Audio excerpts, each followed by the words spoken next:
illegal to adults, and denying them of their equal rights alongside other adults who perhaps choose to smoke cigarettes or drink,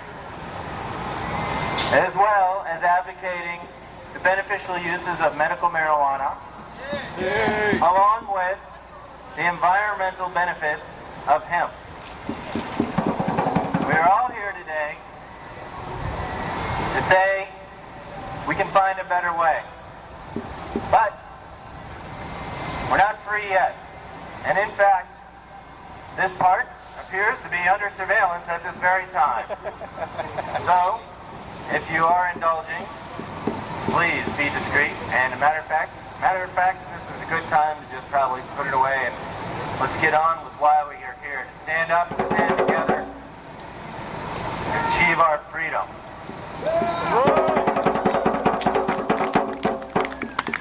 My name is John Pilka. I'm the event coordinator for the 4th of July Hemp Coalition. We organized this annual demonstration. This is the 34th consecutive year that we have held a demonstration on the 4th of July, Independence Day, in the nation's capital.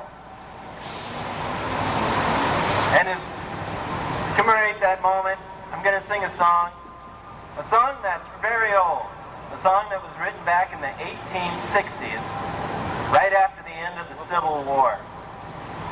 During the great land giveaway of the Louisiana Purchase, farmers spread westward, hearing about the virgin soil and free land that they could get. They could get a deed for some land to make a loan to pay the bank back when they grew some crops. So farmers left the cities and went out west and tilled the soil, the virgin soil, for the first time and produced a bountiful crop. When this happened, the railroads and the shipping companies saw that there was a profit to be made off of their hard work. And they raised the shipping rates so high on all the freight and vegetables that it no longer became profitable for them to ship their produce back to the big cities in the east where it could be sold at market. As a result, the farmers' crops rotted in the field, and all their hard work went to waste because of greed. That's not the end of the story. That's where the song was written. It's called "The Farmer is the Man." Now, when the railroad got out west to California, and the citizens there saw how the railroad companies had manipulated the government, lobbied and fought their policies through elected politicians, they decided that they needed a voice. Every citizen needed a voice and a way to participate in government and have an equal say with an elected representative. So they came up with this idea called the initiative voting process. And the initiative voting process is, I believe, in effect in 17 states currently, and allows an individual or a group of people to put a referendum on the ballot and have it voted on by the people to become law instead of having it passed through a legislative process as normally goes on in Congress and in many states.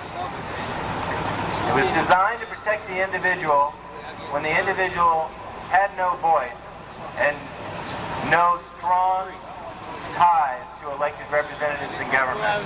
It's a very useful political tool, and one of the peaceful tools that I think every American should try and use.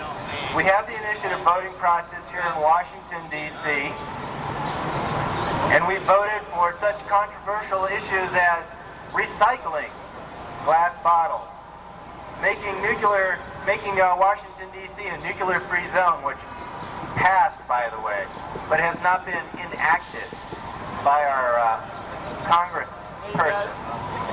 We've also passed a medical marijuana referendum that passed by 70% several years ago. After several tries, it made the ballot, and when it was voted on, the government did not want that vote released, and they held that vote secret for a year until finally, through court action, the vote was released, and it was found that the referendum did pass the voter initiative, but at the time we had a representative named Bob Barr who decided to pass a law in Congress saying that no money shall be spent on any marijuana legislation in the District of Columbia, and has thus far prevented the people's vote from actually being counted, which basically thwarts democracy. But it's not over. There will be more challenges, and we will eventually win, as we have in other places. But to commemorate that song, the initiative voting process, I brought this song to you. It's 150 years old. It's called "The Farmer is the Man," and it sort of sets the tone for today's demonstration. I hope you like it.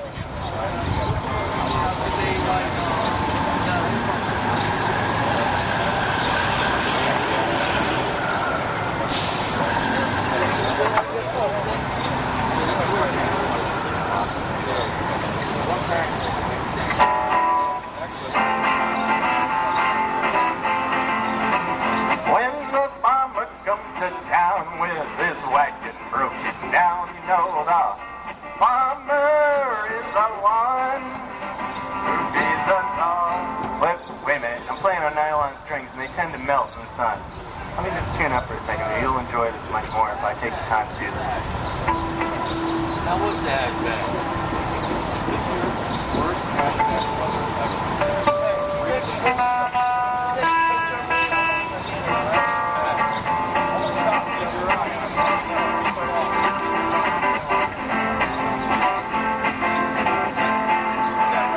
When the farmer comes to town with his wagon broken down, you know the farmer is the one who feeds us all. And if you'd only look and see, then I think that you'd agree that the farmer is the one who feeds us all. That's right. Farmer is the man, yes, the farmer is the man, and he's living on credit until the power, yeah. When they lead him by the hand, then they take him from his land. That's when the mortgage man is the one who gets it all. And when the lawyer hangs around while the butcher cuts a pound, you know the farmer is the one who feeds them all. And when the preacher and the cook go a-strolling by the brook, you know the farmer is the one who feeds them all. That's right. Farmer is the one, yes, the farmer is the one, and he's living on credit until the power, yeah. When the mortgage rate's so high and it's a wonder he don't die, that's when the banking man is the one who gets it all. Come and get it, everybody.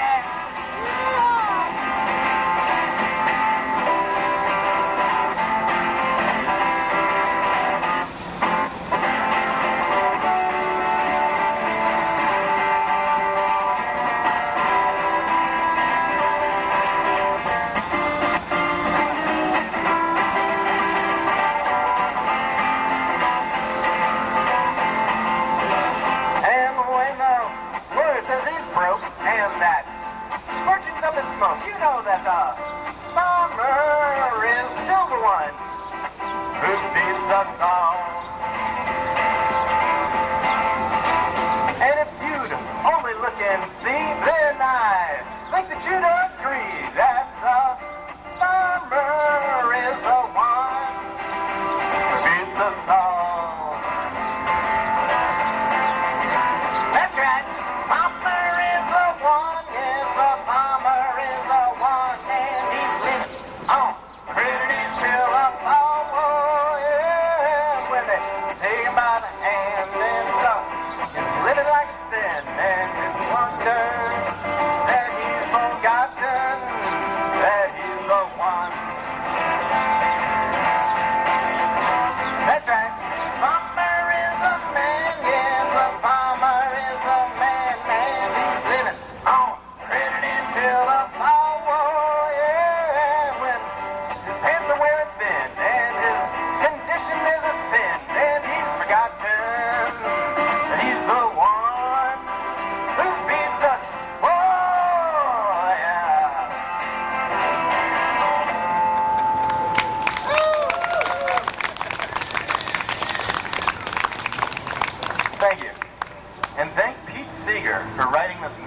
songbook, where I got that song from. America's favorite folk ballad. Finding out that we can really make our dreams come true. And we're winning. I'm sure all of you have heard about Canada recently, the Supreme Court deciding that marijuana laws in Canada are basically unenforceable due to a Supreme Court case where an individual got up and said, it's my right, my orientation to my way of inebriating myself to choose to smoke cannabis or to medicate myself, choose to smoke cannabis, other than other more conventional acceptable ways. And as I read about this case on the internet, and I read that this person went before the Supreme Court of Canada, said, I smoked hash about an hour before I came here to testify for you. I'm stoned right now, but I'm still doing it. And I deserve to be treated just like everybody else. And not only that, he was dressed in a 100% hemp outfit at the time. And the courts agreed. And they just don't know what to do. They decided, I've heard recently, that they've decided they're going to still confiscate pot from people and take their names just in case later they find a way to prosecute them. But at this point, they've decided 67 that people here right now. it's just not worth their while. They've got better things to do. Very sensible, the Canadian government, I must say. And then I'm sure some of you have heard about Ed Rosenthal, the famous marijuana writer, author, cultivator, wrote for High Times magazine, had a column called Just Ask Ed, wrote several best-selling grow books. He was arrested or brought up on federal charges for cultivating medical marijuana in California with the permission of the city of Oakland. During his trial, a federal trial, that fact was not allowed to be used in that testimony, and he was found guilty. But when the jurors and the judge found out that information about the case that was very pertinent had been suppressed, they sentenced him, instead of 10 years mandatory minimum sentence, they sentenced him to 1 day in prison, time served, which is a victory for all of us who struggled so hard to make marijuana accessible to people with severe disabilities and terminal illnesses, people who are suffering. And then, of course, if you live nearby here, you've heard about the state of Maryland just signing a bill for medical marijuana patients, allowing that defense to be used with the maximum fine being a $100 fine if you can show that you have a medical necessity, compared with, it's a $1,000 fine and I believe a minimum 1 year in jail for a possession charge in Maryland. So that's a great victory, bringing, helping the people who need help the most first. Now we got to help save our planet, and then we got to take care of ourselves. And along the way, I hope that the people that we're helping will remember to help us when we ask for our equal rights. We have a lot of people that are going to be speaking here today, local activists. This is a forum for people who are on the front lines of the war on drugs, people in the trenches, the foot soldiers, who are trying to bring about a change peacefully by standing up day after day, month after month, year after year, standing up for what they believe in, and patiently waiting for their time to come when they have equal rights with everybody else that's an adult in their community. I want to applaud everybody now that goes out every day and does that. I want to also talk about a group that's like us, that's practicing what they do in a spiritual way, in a holistic way, in a loving way, right now in Utah. This rainbow gathering at this very moment is praying for world peace. Yeah. They're all standing in a big circle in their great big main meadow. The main campfire is, and they're holding hands, and they're oming. And if you close your eyes, listen for a moment, you can almost hear them here with us. They're thinking about us. We're thinking about them. That makes us all stronger. So share that loving vibe for a moment. Remember that they're there. How many people here have been to a rainbow gathering before? All right. If you haven't had a chance to go, it's every year, the 1st of July through the 7th of July, in a national forest somewhere in the United States, a different state every year. This year they're in Utah, and sometime before the 7th of July, when they end their gathering, they will decide where they will gather next year. Now, people will be coming up today and telling you about their experiences at the Smoke-In.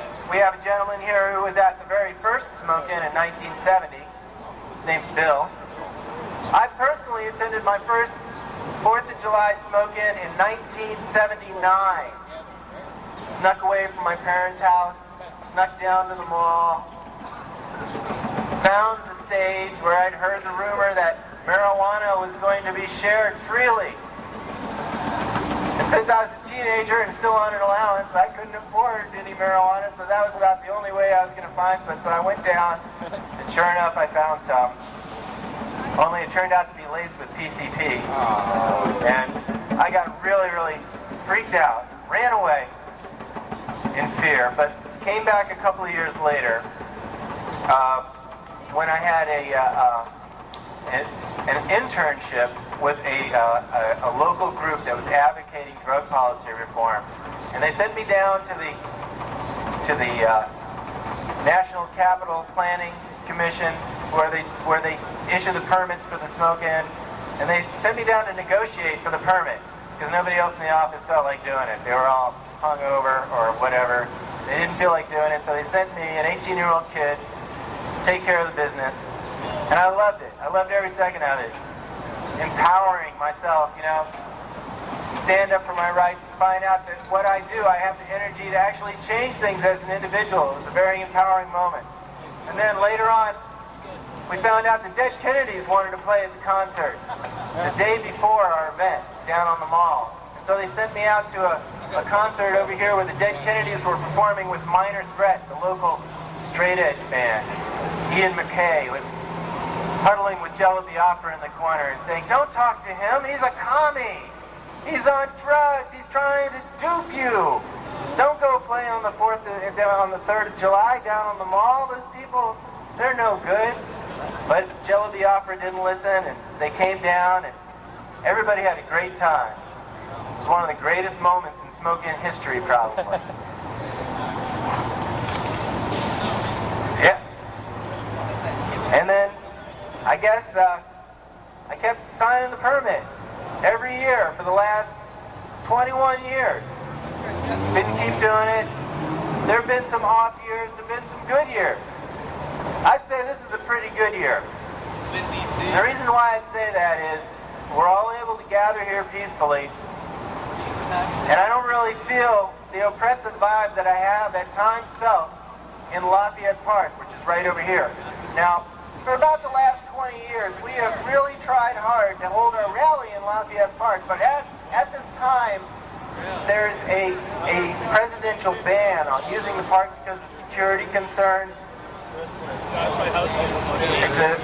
It's unfortunate that we're letting imagined fears prevent us from exercising our First Amendment rights fully in this country, especially when this is supposed to be land of the free and home of the brave. Why are we afraid to gather in the People's Park across the street from the White House, where we've gathered for the last 20 years? Haven't had too much trouble. There's been a minor arrest for marijuana here and there. I personally got arrested for marijuana in the park in 1985, but it wasn't particularly a threat. And I haven't really seen anybody with our group really produce a threat since the 1970s, when things got kind of out of control and somebody jumped over the White House fence, but we know better than to do that now. We're not trying to push buttons like that anymore because we don't have to. We're winning without having to do crazy things like that. We can just show our love and show you a better way towards the light. It's going to be fine. Now, next year, we will be applying for our permit in Lafayette Park once again to return to the People's Park. You know, Lafayette Park is the People's Park where the disenfranchised portion of our population gets to go and voice their grievances against the government when no elected representative will hear their call. A few months ago, none of the groups that were protesting the war were able to go to that park and peacefully voice their grievances. There was one group, the Women in Pink. They're a great group, very loving, very strong, and they found a way to get people to gather over there. If you gather in groups of 25 or less, it's not considered a permitted demonstration. So if, 25 of you want to get together, walk over to the park, claim our moral high ground for the day, I encourage you to do so, but I don't encourage us to go as a large group over there because we don't have a permit to gather. And I think by next year, things will calm down enough. People will realize that we can't live in fear, unimagined fears, and keep denying people their equal rights in the community. So let's just keep our fingers crossed, play it safe. Another problem we had recently was our march. The march today, the parade. The permit was denied at first, which hasn't happened in a number of years. And I got a number of excuses and reasons why. There wasn't enough manpower. There was concerns about the checkpoint down at 17th Street. And the Metropolitan Police Department has decided to give us a parade permit to march from here at this corner down 17th Street, past the Drug Czar's office, to Constitution Avenue. And at that point, we've been instructed to go through their security checkpoint at 17th and Constitution. But I've been warned by the National Park Service that once we pass through that checkpoint, we will not be in the jurisdiction of the Metropolitan Police Department. We will be in the jurisdiction of the United States Park Police. And they do not have anything written in our permit today to allow for us to have an organized march down Constitution Avenue. So they're asking us to all disperse and go directly to the concert site at 23rd and Constitution or else. So I want you to all be on your best behavior today. Get down there, go down to the checkpoint, split up, walk on the sidewalk, don't block traffic. Have fun. Get in the shade. But don't appear to be an organized march, whatever you do. You don't know each other once you get past that checkpoint. Got me? Right? It's all going to be cool. We're real good at looking disorganized, John. Yeah. And everything should be fine. Just fine. We'll go down. We have a great concert down at the Lincoln Memorial this year. Lots of great bands. Lots of different kinds of music. Music for young people. Music for old people. We have our local, we have a celebrity this year playing, Tom Constantine, who is the original keyboard player for the Grateful Dead and is a member of the Rock and Roll Hall of Fame. We're pleased to have him go on right before this really cool reggae ska band called the Hypnotics, who will be headlining performance right before the fireworks. We also have Rob Lawrence, who's in the crowd here somewhere today. He's written an excellent song called Prohibition Time. And Rob's come all the way from Spartanburg, North Carolina, or South Carolina? South Carolina. A lot of people coming out for the 4th of July. Just remember, make a lot of noise when you get to the Drug Czar's office. I mean, we get to go right past his office at the old executive office building. And it's a real treat to be able to, that's about as close as we're going to get to protesting any of the Drug Czar's policies this year. So, let me see. I think I'm about done playing some songs. My throat's getting a little sore. Is there anybody that's here that's a scheduled speaker that's ready to come on up and say their piece? I know we have Jay from the Rainbow Farm. Yeah. We have some people from New York. Yeah. People from Common Sense for Drug Policy. Yeah. Even Rob Lawrence, if he wants to come up. Is there anybody that wants to come up and say their piece right now for a few minutes? Yeah, I figured. Come on up, sir.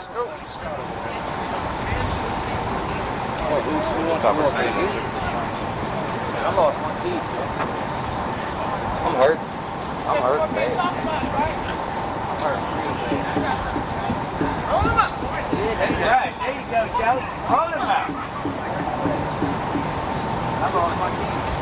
Look, I just want to say I come from a very straight family, and there have been health issues in my family, and it makes absolutely no sense that marijuana, a simple herb, is illegal, and it helps so many people.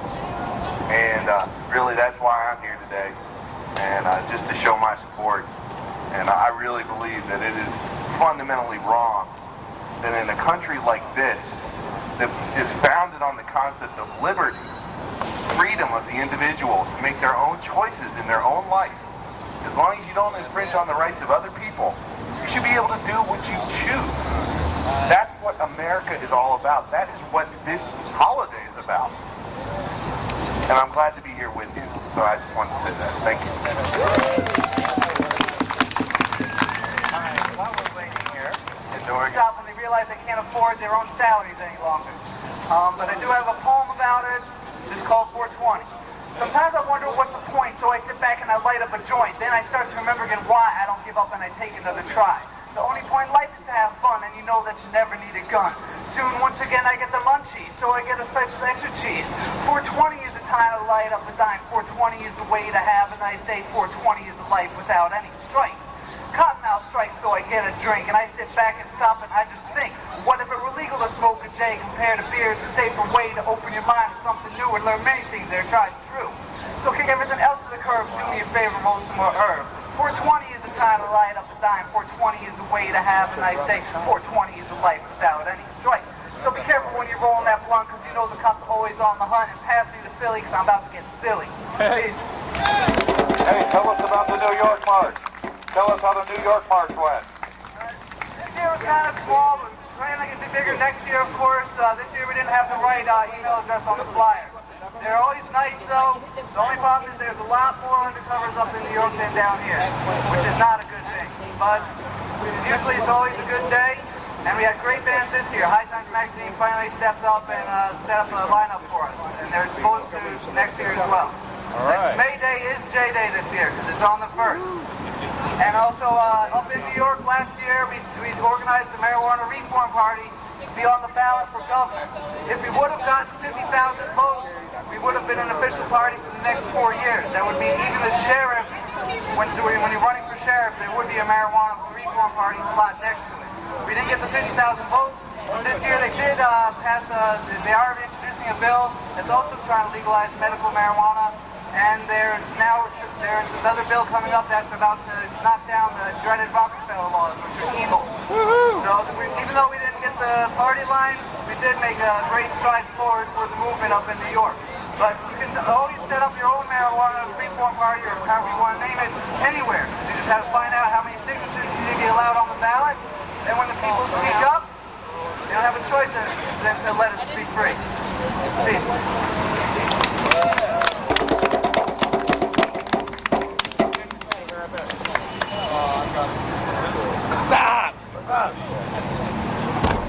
Bring it on over.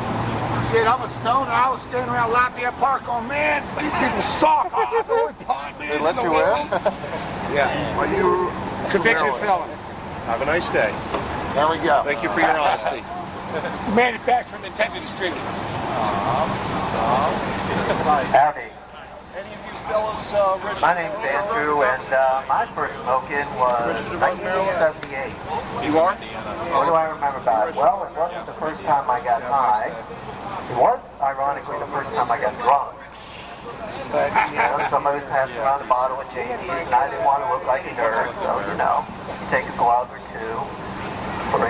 I remember years I remember that, and I remember the party concert before the 4th, and somebody brought what I initially thought was a bassoon, and then he put his mouth to it, and I realized it weren't no bassoon. It was the biggest goddamn bong I'd ever seen. So what? Those were the days. So like I'm going to be a nice guy and not smoke to the organizer. But part of the reason I came up here was a friend of mine, Keith Haldeman, was scheduled to be here, but he couldn't make it. He had to work today. Love our economic system. And so on behalf of Keith, I'm just going to say a few words. He, like myself, are libertarian-oriented. And basically, for all of you out there who don't already know the libertarian position on drugs is this. Do whatever the fuck you want, as long as you don't hurt anybody. Could it be simpler? I don't think so. So that's my little stump on that. The thing I wanted to say was I've been thinking about, you know how people, when they talk about the subject, you know, they're talking about health, or they're talking about drug legalization, whatever, they always say alcohol and drugs. I'm like, wait a minute, alcohol is a drug. If it isn't, I've been doing the wrong shit for a lot of years, I'll tell you what. And I'm starting to think about, well, why are people making that separation? Why do they separate alcohol and tobacco from drugs? Right. And then it hit me. I was watching an old video of Bill Hicks. Anybody out here knew Bill Hicks? Come on, somebody's got to know about Bill Hicks. All right. Bill Hicks was the bomb.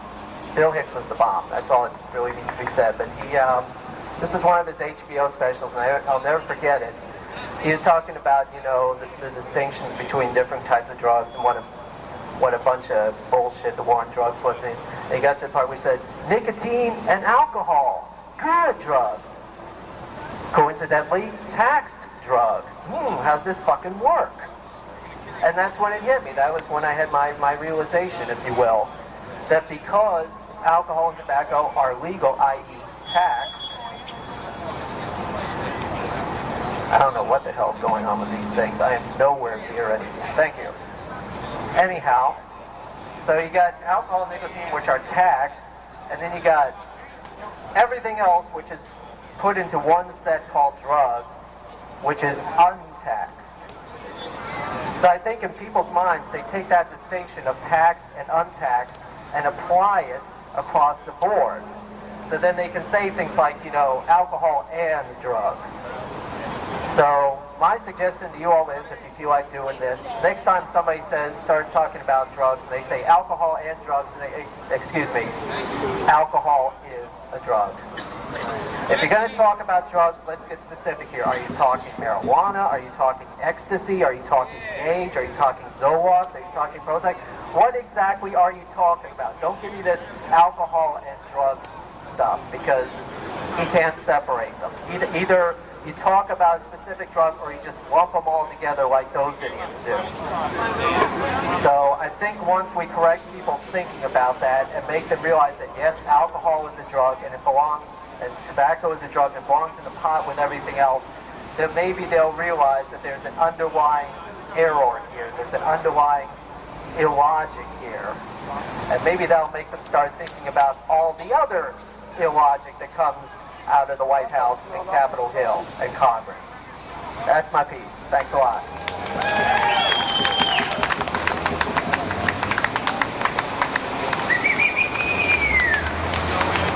Hey, let's do a big hand for Ed Rosenthal.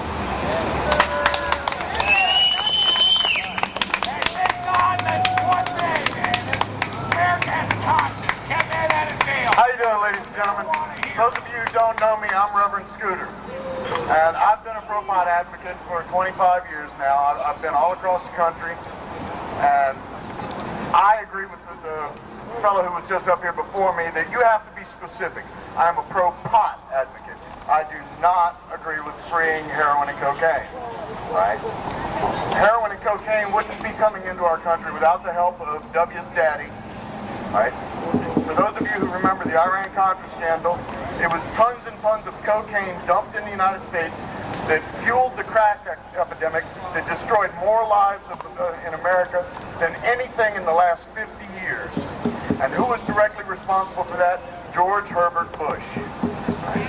He's still pulling the strings with his son in the White House. He's still going to pull the strings when he tries to get Jeb up here too. The reason we are having so much trouble getting any kind of compassionate use laws with the Bush administration is because they make their money on heroin and cocaine. If pot were legalized, then people would stop using their drugs so much and turn to what is grown freely and locally. They've got an ad campaign going right now saying that smoking pot funds terrorism. I'm sorry, did they forget that the Iran-Contra scandal was about selling coke to buy guns to trade for missiles to the Ayatollah Khomeini, right?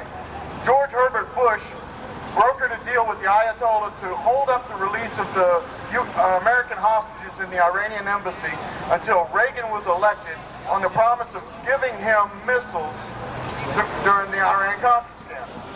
All right? Now, if there's another ad campaign going on in the Maryland area saying that 1 in 3 people tested for drug use have tested positive for pot. Now, isn't 1 in 3 enough to change the law? Isn't that enough to legalize marijuana? 1 in 3 Americans. I believe that if 1 in 3 Americans turned out to vote, we could make it happen. That is where our strength lies. It's not in the gathering. The gathering is a good thing. We get people together to express opinions, but the way you are heard is with your vote. You have to vote. I'm Reverend Scooter, and that's my piece.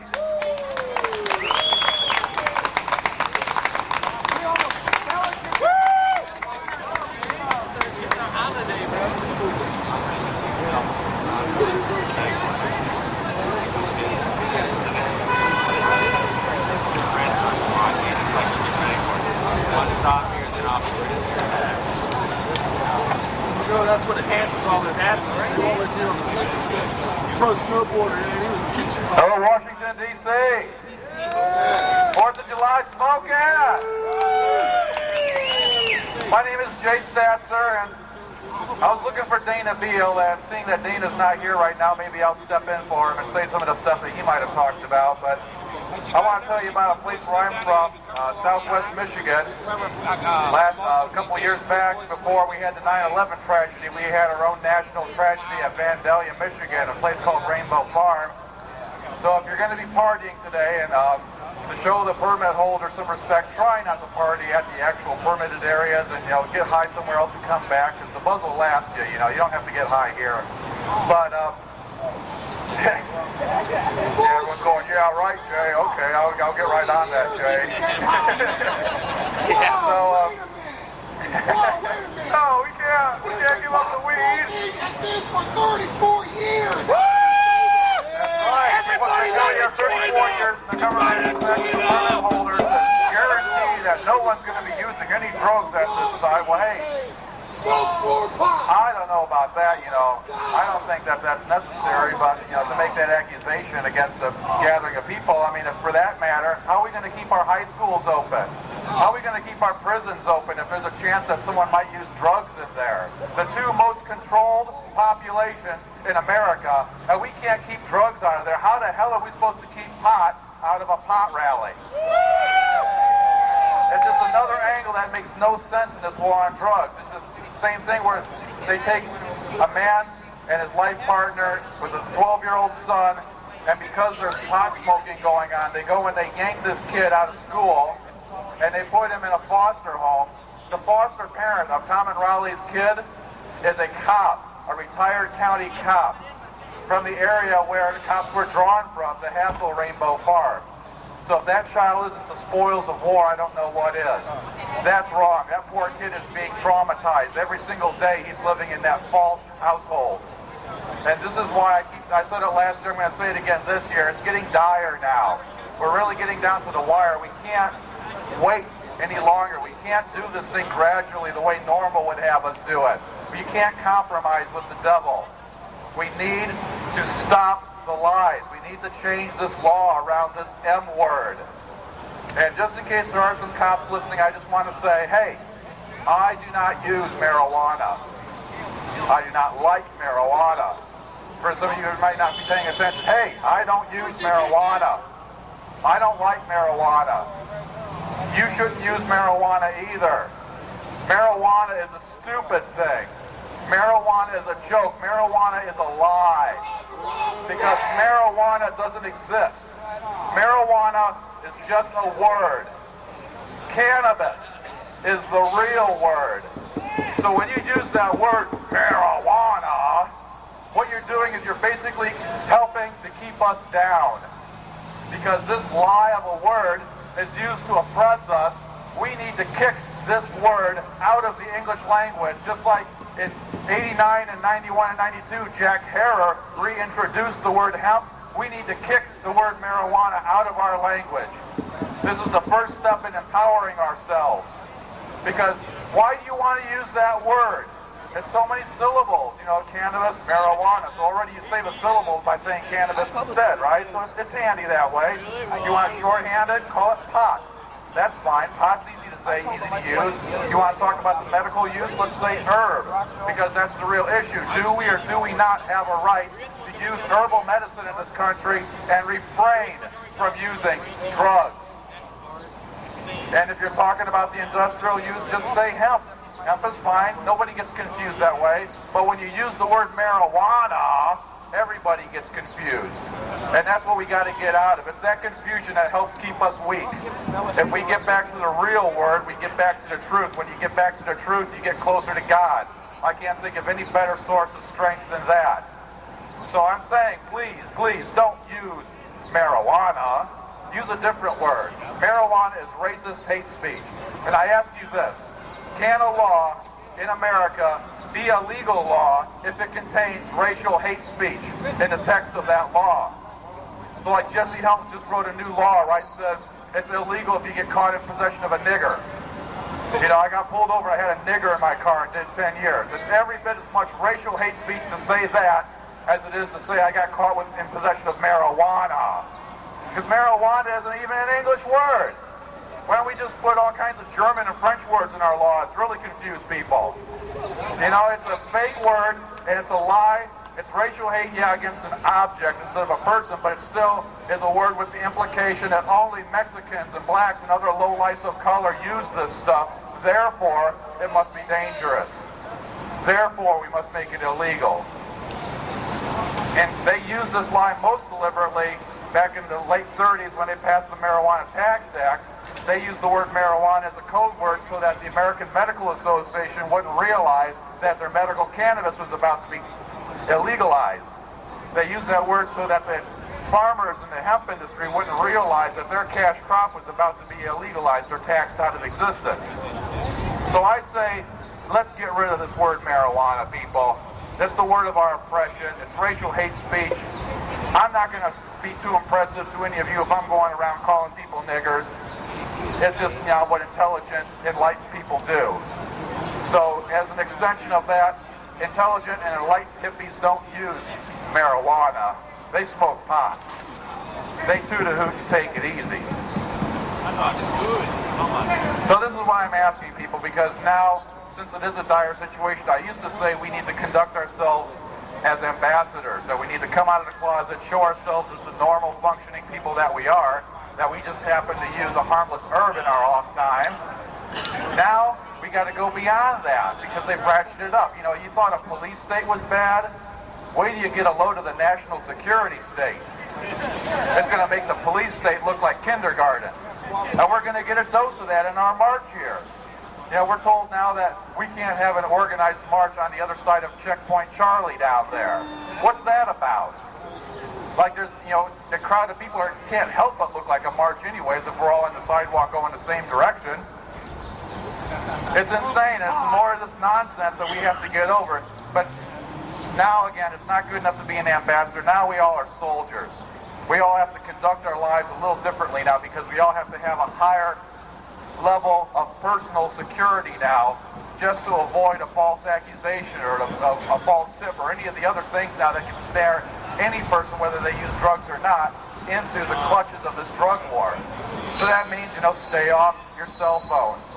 don't say anything to anyone else in the movement that's really important unless you say it in person.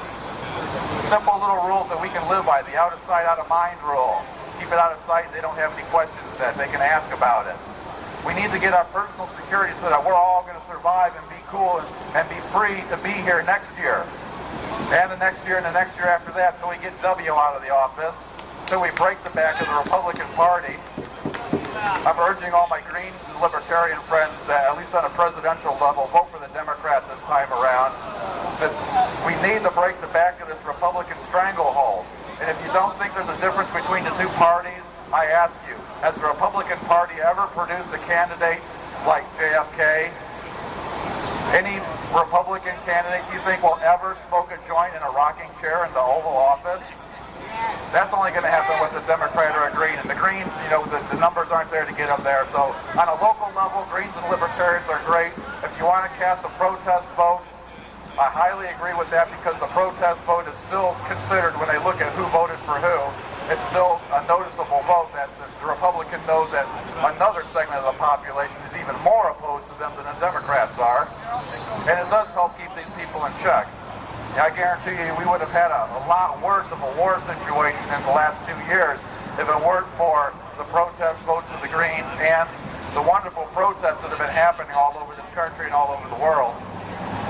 One other thing I want to do while I'm here, get an idea, you know, who you people are. How many of you people are from Washington, D.C.? We got a few. How many people are from Maryland or Virginia, you know, the central East Coast? That's most of our crowd. How many New Yorkers here? Uh-oh. There's 1 or 2 New Yorkers. The Dana isn't here. I guess he doesn't count. Anybody from further away? Anyone from Ohio? Or all right. Anyone from Michigan? Any Michigan people? I guess that's just me then. West Virginia. Anyone further out than the Midwest? Any Chicago? Florida. There you go. We got an Alaska here. Any Californians? Anyone from the West Coast here? See, what I'd like to see this event become is a national referendum on the drug war, or the war against cannabis at least, where we can have signs from all the different states and regions we're from, and we can march down the streets and show us as a Continental Congress of Cannabis. So think about that. Tell your friends, you know, hey, you know, we should really, you know, represent from where we're from and let people know that, you know, we have an activist community here that we're proud of. And let's go to D.C. and represent. Let's go to D.C. and maybe someday when we have enough coverage, a quorum, if you will, enough states represented, we may even be able to sit down and think of some plans that we can make at a national level. We can have some stuff to vote on. We can turn these rallies into meetings as well. In the meantime, it's great. Say hi to your neighbor. Meet the people that are here. It's great to see the turnout again this year. It's a little confusing with the different location, but I think it's already been noted that we do seem a lot more secure here and a lot less hassle here. So let's thank God for that. Let's enjoy that. Let's enjoy what little freedom we have left in this country. Use it or lose it. And another question that comes up a lot of the time is people aren't sure what the difference is between pot and hemp. So I want to give you all something really useful rhetoric. A simple way to tell the difference between pot and hemp. The difference between pot and hemp is exclusively in the intention of the farmer. If you took the seeds out of Cannabis Culture magazine, those ads that they run where every seed manufacturer has an ad in cannabis culture, and you take those seeds, you plant them 2 inches apart in rows 4 inches apart from each other. They're going to shoot up, they're not going to have branches, they're not going to have buds, and basically what you're going to wind up with is hemp. If you took a hemp seed from the World War II weed that grows in Indiana and Michigan, where I'm from, that's designed specifically to be hemp, and when you measure it, it comes out to about 0.5% THC in the buds. If you took that and planted that seed in your hydroponic garden, the first generation you might come up with something you could just barely smoke, but if you keep a generation after generation growing that seed in the perfect, pristine grow operation conditions, you will eventually wind up with something that you can smoke and call pot. So it really doesn't depend on the seed anymore. It doesn't depend on the species of plant. It depends on how you plant it. And when you plant it, you have your proof as to what your intentions are within a couple of weeks. So if the cops want to come out to your farm and say, oh, well, you know, this is a pot farm, you can say, what kind of pot farmer plants his plants 2 inches apart? And then from that moment on, you are proven. So we have a way to open the path for revitalization and the resurgence of the hemp industry in this country. So remember, the difference between pot and hemp is the intention of the farmer, how you plant it. We got some more people coming up here. I'm going to give it to John here first. All right, Terry's going to say a few words, and then I'm going to make a couple announcements, and then we're going to have LST play. I have the parade permit information right here. Okay. Now, first of all, I have the parade permit from the Metropolitan Police Department in my pocket right here, who were very gracious. I also want to thank the ACLU and Art Statzer for helping communicate more effectively with the police department and with especially the National Park Service, who turned out weren't really being too honest with me about the parade. But I'll work that out later.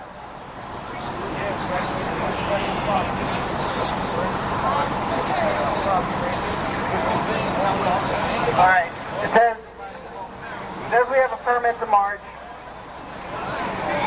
The parade will form at Farragut Square and will proceed over the following route. South, which is that away, on 17th Street, that's the street right here, to Constitution Avenue, where they will proceed through a U.S. Park Police security entrance and into the jurisdiction of the United States Park Police, where they will proceed on their own. That's very ominously written, don't you think? Here's the U.S. Park Police version of the parade permit. No march or parade associated with this permit. All participants in the march from Farragut Square Park must come through the checkpoint at 17th and Constitution Avenue. After going through the checkpoint, participants must proceed directly to the ball field at Henry Bacon Drive. There can be no organized march from 17th and Constitution Avenues to the checkpoint at the ball field. Any attempt to organize or to participate in a march to the ball field will constitute a violation of the permit and the subject the permit to revocation by the United States Park Police or by National Park Service personnel. Well,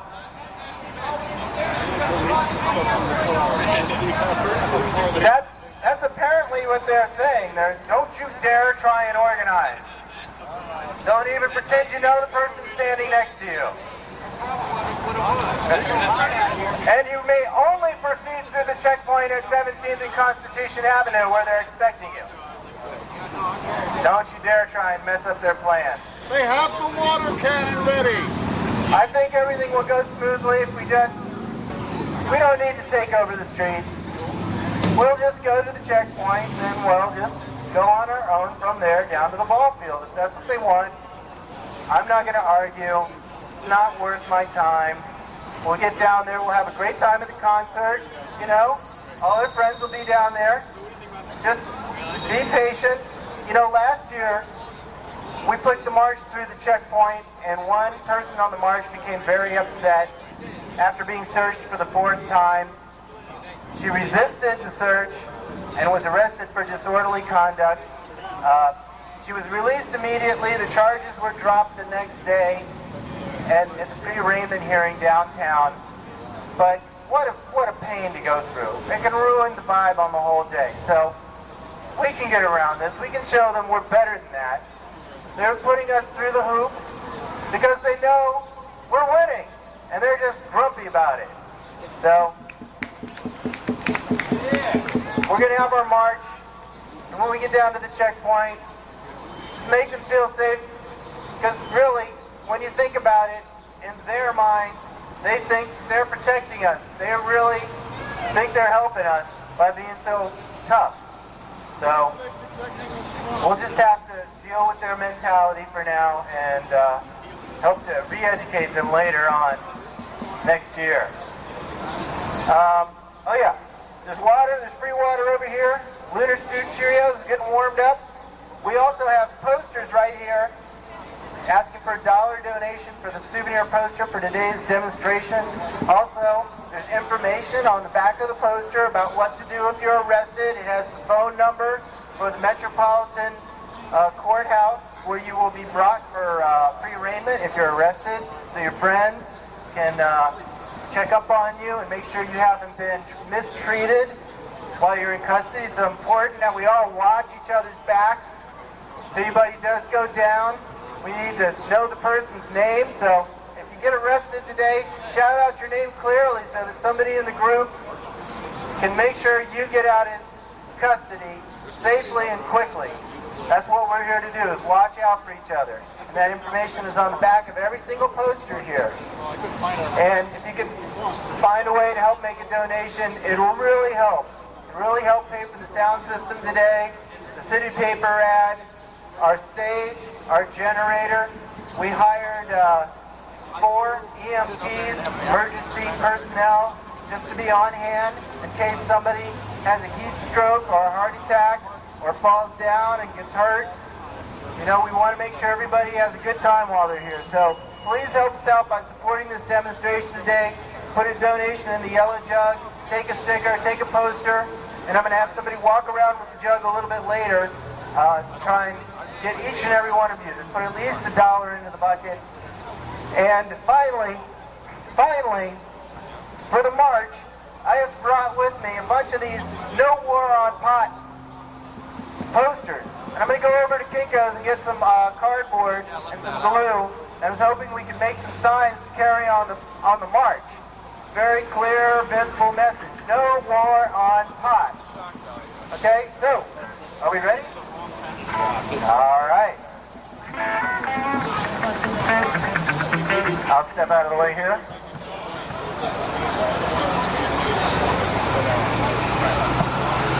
I know.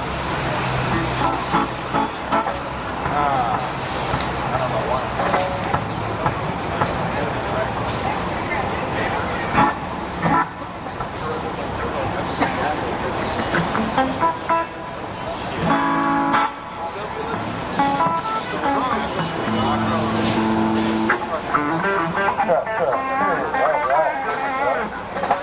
Hey y'all.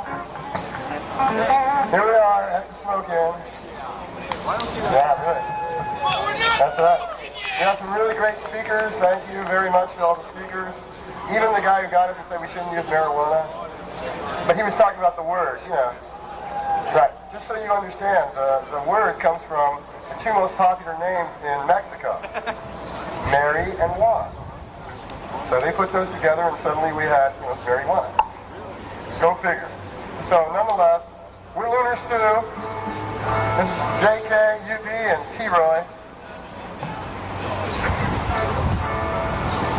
We're going to start out with we're going to do some songs. If you were at another event of ours, we'd probably be doing anything like Grateful Dead or Fish or you name it. We do lots of different music. But today, because everyone has really important words to say of her, today we're going to do our stuff. So we're going to start out with a song that old Jeff wrote here, Jeff the K, JK, Uncle Brother, UB. And this is a song about if you keep your nose to the grindstone, you'll end up with a profile like this. You see that profile? All right.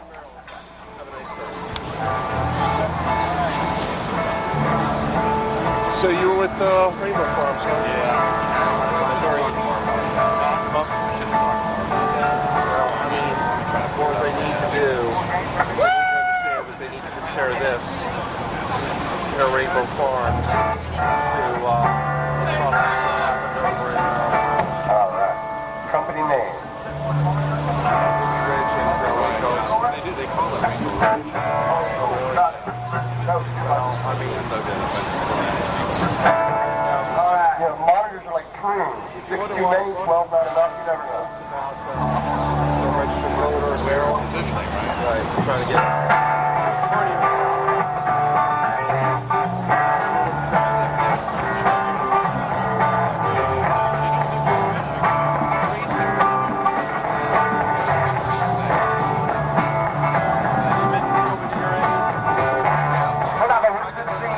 coming dreams, that movie with the lonely stream, it's the Atlas TV screen, baby.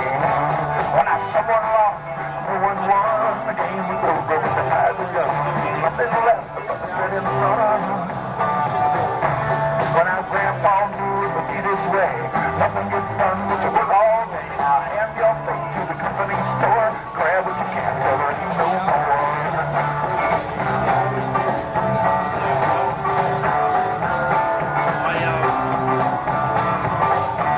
When our time got tough, so we had to eat. Grandpa died standing on his feet. The whistle blew, but the train don't come. Work all day, nothing gets done.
my girlfriend Tina over there.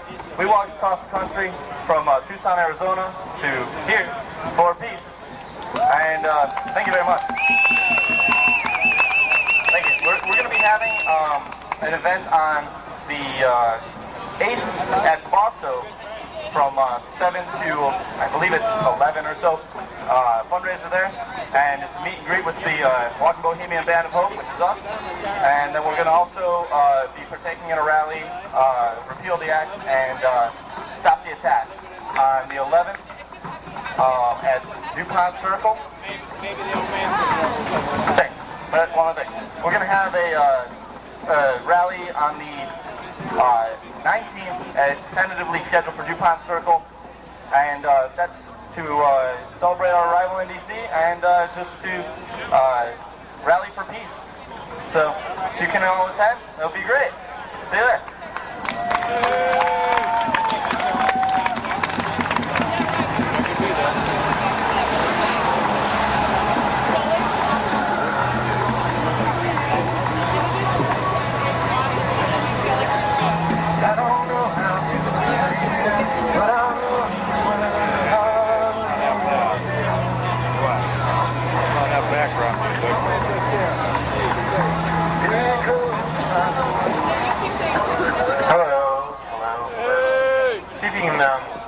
Take this opportunity to try and get this sounding as good as possible so that we can hear everybody out there can hear what we're saying. It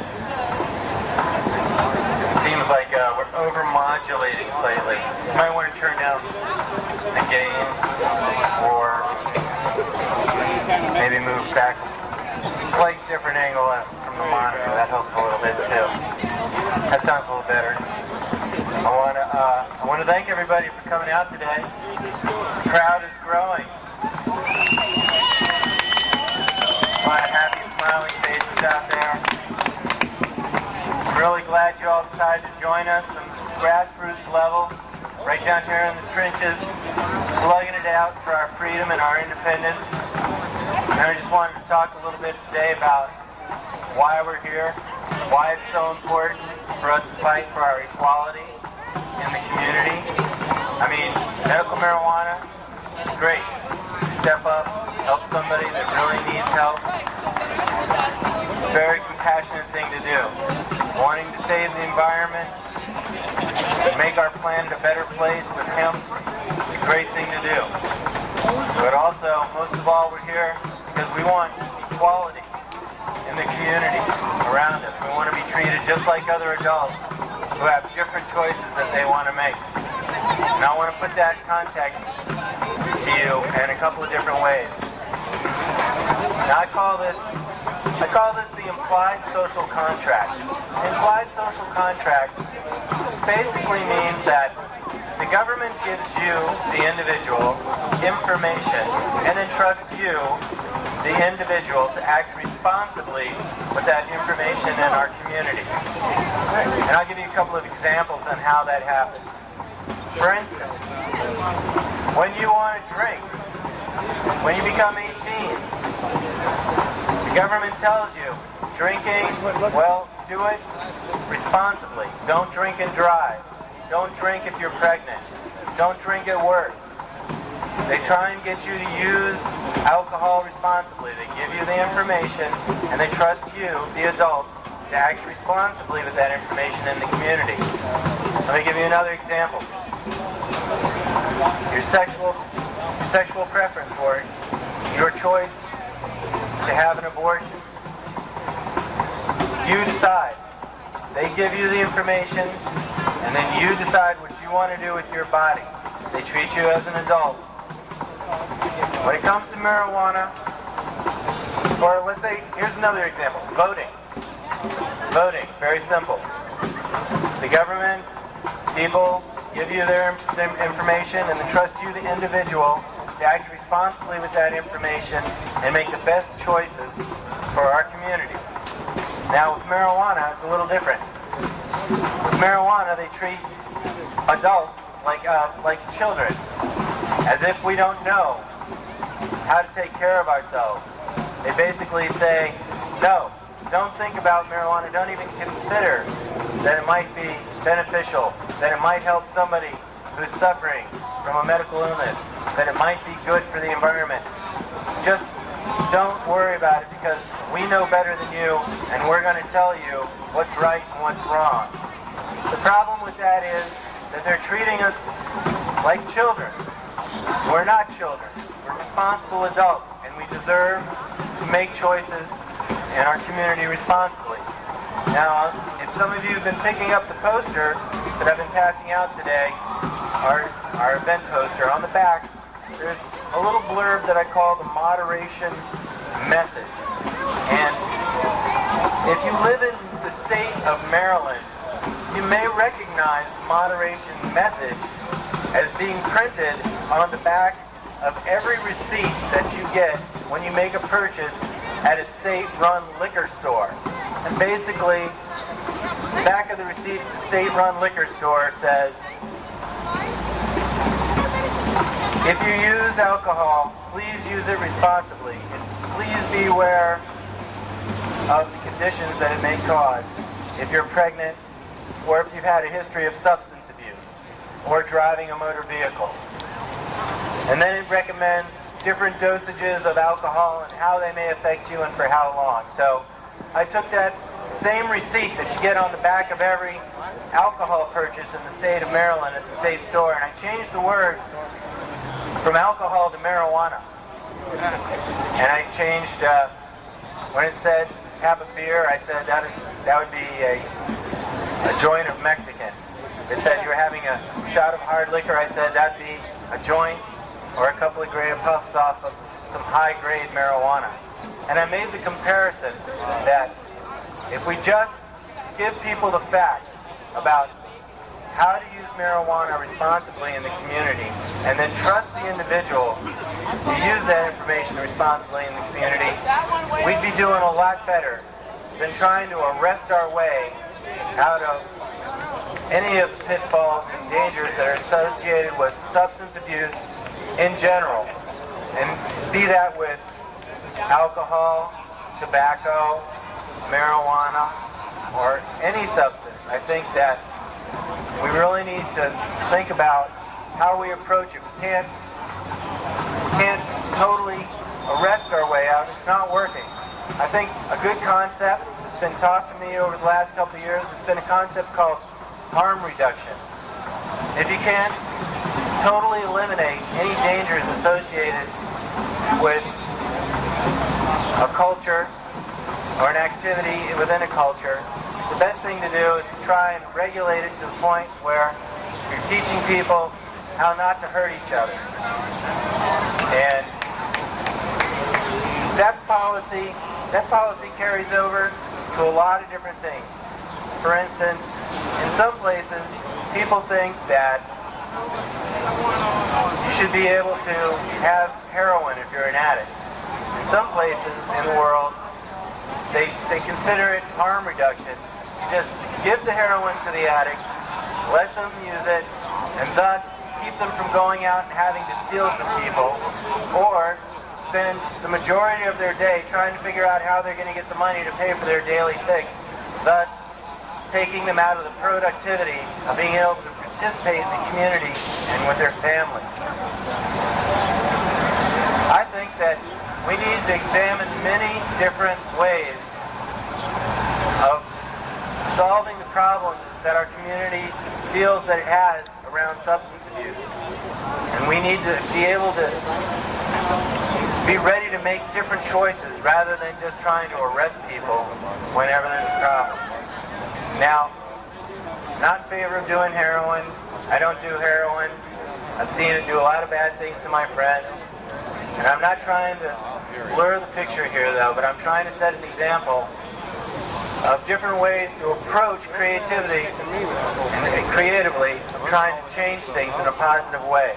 And I hope you consider that when you go home. Doesn't that breeze feel good as it blows my stage just right away? Now, I'm looking for some cardboard, some pieces of cardboard. I'm going to come back with some. We're going to make some signs for the march. we still have about an hour until the march is going to be ready to take shape. We have a whole bunch of banners for people. We're going to have some signs. We're going to have some happy, smiling people. Just out of curiosity, how many people is this the first time you come to the 4th of July smoke-in? Got some new people in the crowd. That's great.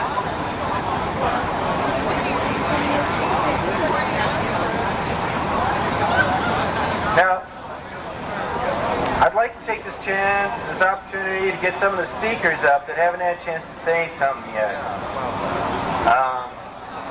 Usually we have a wide variety of people coming to speak. And now we have one more coming.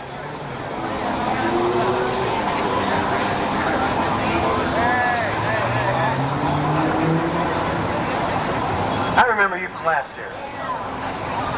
What's your name? Sabrina. Sabrina? Say hello to Sabrina, everybody. Hello, on the move. I'm supposed to be up in Philadelphia this morning for the March for Mumia Abu Jamal. But before I took off, there's some very serious points that I needed to make. I don't know if you knew it last year, but I was arrested. I was loud, vigilant, had my buttons on just as I have now, passing literature out about MOVE and Mumia, and definitely making a point to legalize marijuana. When I went to the checkpoint, the cops didn't like what I was saying. They saw me longer. But I made a point to be back here to say, we ain't taking this. We are standing strong. We are insisting that you honor our rights. Not this, not ignore like you did to my fellow brothers that are political prisoners. Not like you are going at the borders for the rosters who come over back and forth and how you detain them. Why? Because you have the prejudice against them. Because they stand strongly on their belief of smoking marijuana or ganja. So, be strong. Make sure that we are out strong and saying it is not stopping us now. It is not stopping us in the future. And we will stand strong on this. Thank you. On the bill, support political prisoners and support the rights of Rastafarians, and most importantly, support the demand for legalized marijuana. Thank you.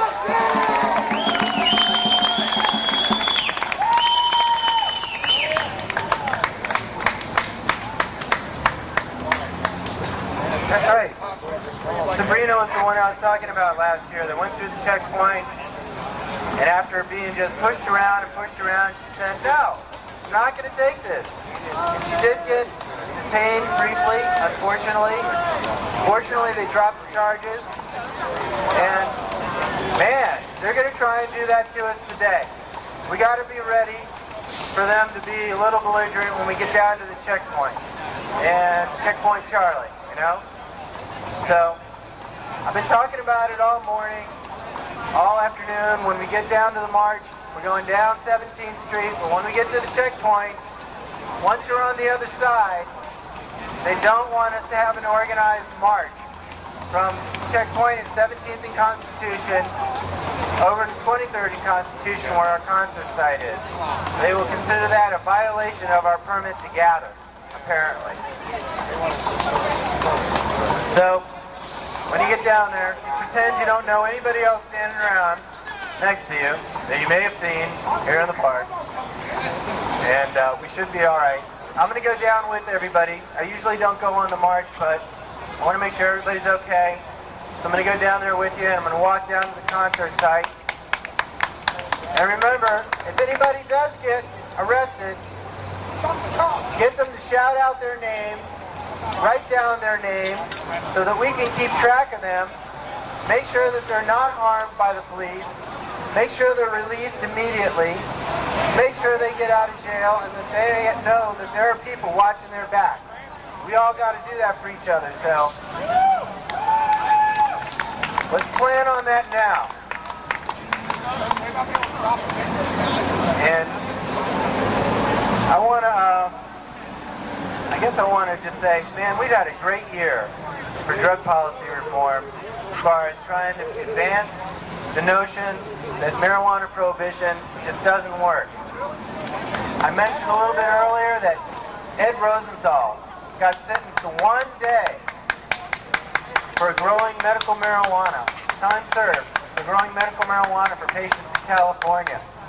This is a big turning point to the federal government's attack on the medical marijuana law that passed in California. They've been trying to bust up buyers clubs, arrest growers that are providing marijuana to patients who really need it.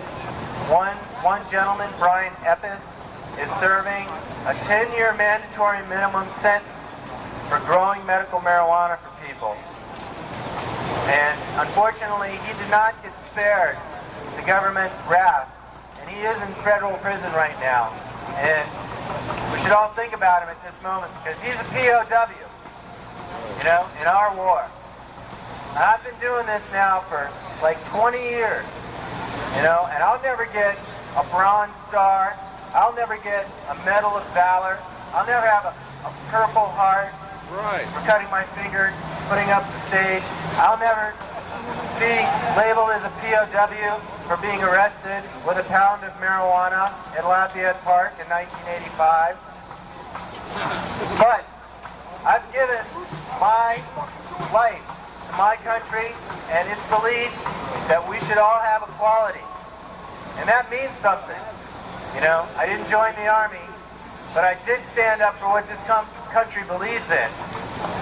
And you are doing that same thing.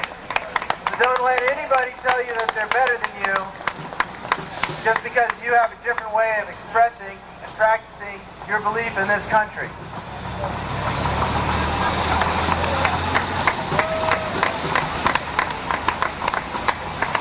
There's another gentleman that hangs out with me quite a bit here in D.C. His name's Nathan. He's part of a group called the Native Youth Alliance. Nathan isn't here today, but he does a powwow every November down here on the mall.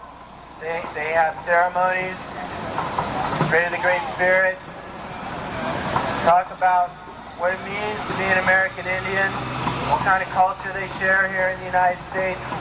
One cause that is near and dear to his heart is also a person who's been unjustly imprisoned. His name's Leonard Peltier. He's been in jail for a long time now. And the circumstances of him being put in jail are not exactly clear. And I'm not exactly convinced that he should still be in prison right now. I think that a lot of people want to see his case reviewed. A couple of years ago, there was a big push, and it was brushed off by the federal government. But he's just spending his whole life in jail, just like Nelson Mandela did, just like Abu Mumia Jamal is doing. We need to remember these people, the Brian Epises, the Abus, the Leonards. We need to remember they're there, not forget. They're depending on us, and not forget about them, because we are their only hope. Strength of individuals believing in justice and wanting to at least hear the facts and listen with an open mind to find out what's going on. Does anybody remember Nelson Mandela's chant that was spread through all of South Africa while he was in prison? It went something like this: dare to struggle, dare to win. Nelson Mandela, be like him. Yes, say it with me. Dare to struggle, dare to win. Nelson Mandela, be like him. Dare to struggle, dare to win. Nelson Mandela, be like him. Dare to win. Nelson Mandela, be like him.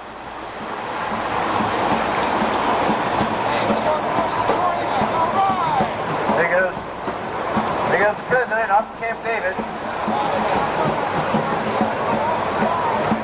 When there's two helicopters flying off at the same time like that, that's him. So you can't tell which one he's in. One for him, bye. one for Leo.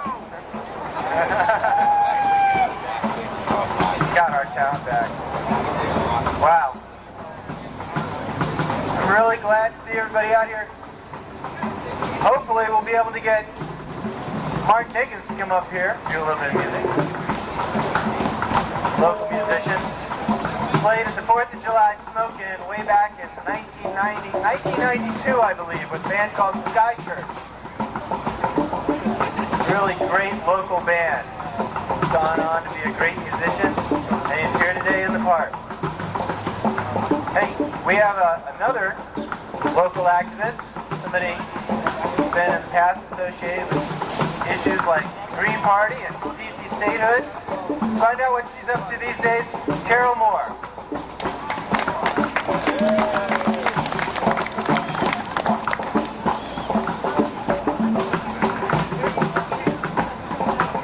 Buenos días, mis amigos. Yo tengo poquito palabra. Me gusta marihuana. Me gusta marihuana. Me gusta marijuana.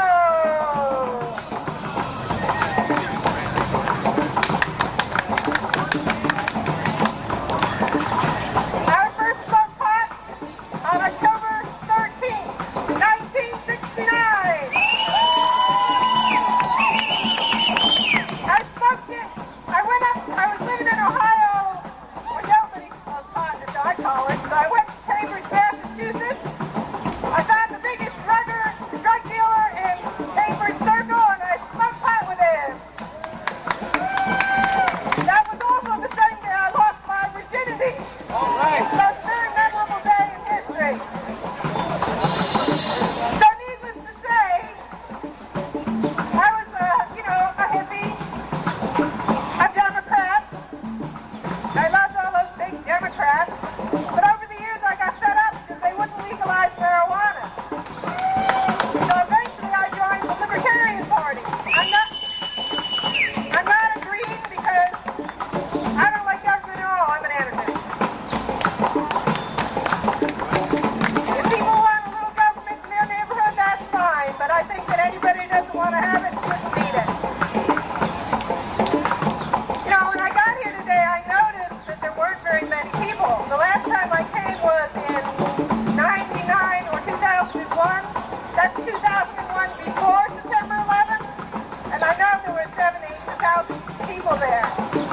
So my guess is there's something to do with this Patriot Act business and this surveillance business. Hello, officers. Hello, officers. My name is Carol Moore. I live in D.C. I smoke pot. I like it a lot. But it's so hard to get. I don't have any, dang. If it was legal, I'd have 7 or 8 different varieties around the house. But since it's illegal, I don't have any. So that's my big complaint. One thing I'd like to say is today is July 4th, Declaration of Independence Day. I'm selling buttons over there, and one of my most popular buttons is a quote from the Declaration of Independence. That quote is, "It is the right of the people to alter or abolish the government." If the government is oppressing us, we have the right to alter or abolish it. Thomas Jefferson said we should have a revolution every 20 years. I think we're a couple hundred years overdue. At least 50 years since they made marijuana illegal. I think we need a little sing-along right now, just to finish things off. I'm sure we all know this one. We'll do a couple choruses of marijuana. Marijuana. Come on, sing it. I like marijuana. You like marijuana. We like marijuana too. And cannabis. Marijuana. Marijuana. We like marijuana. You like marijuana. I like marijuana too. Woo!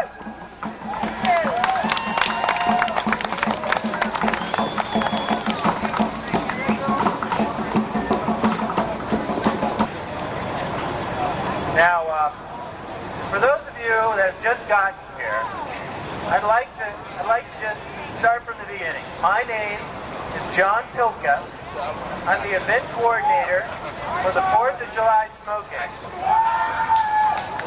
This is our 34th annual demonstration. That means we've been holding this demonstration every year on the 4th of July in Washington, D.C. since 1970.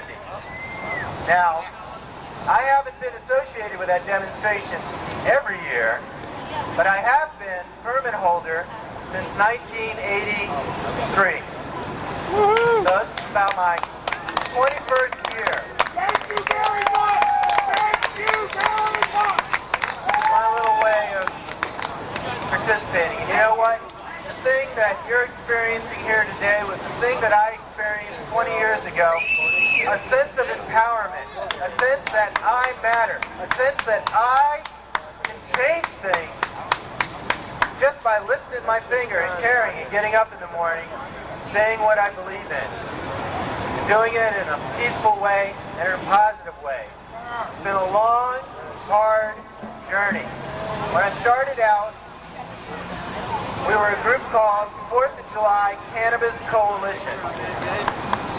We had a lot of trouble getting our permits. Marijuana militants and cannabis comrades. And a double thank you to John Pilka. Has this man been dedicated for decades or what? And a triple thank you to the women and men of the hemp movement that have struggled with this issue since God knows when, since it became illegal in the 30s. Well, here we are in Farragut Square, been here since last year. Used to be we were in Lafayette Square. Lafayette was the Frenchman who came over to help with the American Revolution. Now we got a counter-revolutionary in the White House who wants to diss the French. Vive la France, I say. Well, now we're with Admiral Farragut. I don't know if y'all know who Farragut was, but Admiral Farragut was the Navy hero who, when his ship was going through a minefield, he told the helmsman of the ship, "Damn the torpedoes, full speed ahead." Well, we're here today to say, "Damn George Bush, full speed ahead."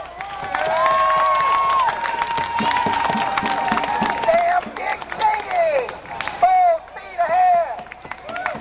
Damn Donald Rumsfeld, full speed ahead. It's funny, the first president of this country, George Washington, was supposed to have said, "I cannot tell a lie." The current president of this country, George W., cannot tell the truth. Well, while we're here in Washington today, I'll tell you where George W. Bush is.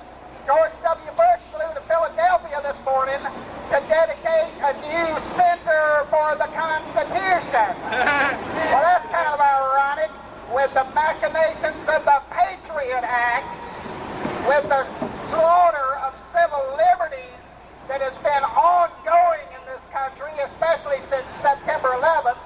Having George W. Bush dedicate a center for the Constitution is about like having Colonel Sanders dedicate a vegan restaurant. We know why we're here today, same reason I'm here. I'm a journalist for justice, a writer for Reaper Revolution, and I'm here to tell you that it's time to raise issues, raise consciousness, and raise hell. We are tired of an ongoing police state. Under Bill Clinton, we had a president who said I didn't inhale, and that's when I didn't even vote for him, because I said, damn, if he can't figure out how to work a doobie, I don't think I want his fingers near the nuclear button. Now we got a president, George W. Bush. He continues the drug war. He continues the drug war. They asked George Bush if he had ever done cocaine. No, he snorted. George W. Bush, Dick Cheney, Don Rumsfeld, Paul Wolfowitz, all that crowd are pushing this country toward a police state. They need to listen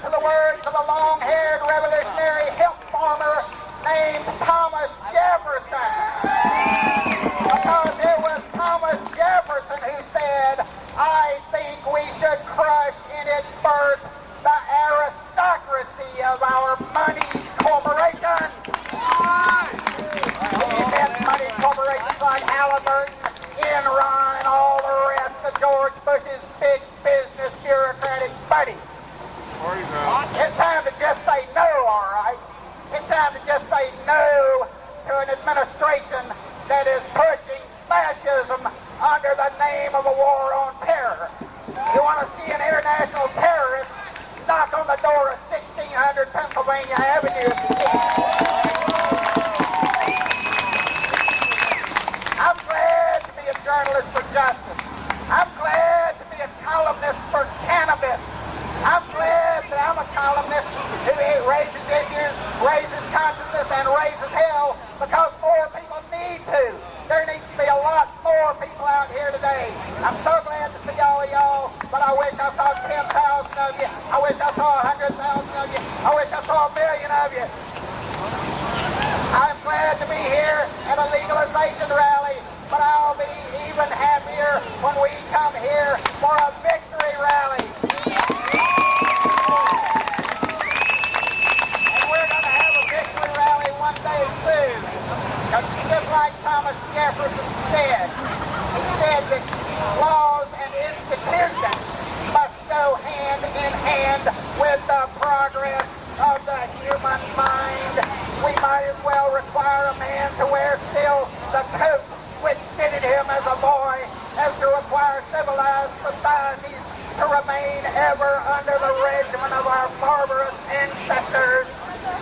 I hope you folks will read my stuff online. I write for the Athens Banner Herald in Athens, Georgia. You can look me up online, athens.com. My name is Ed Pant, P-A-N-T.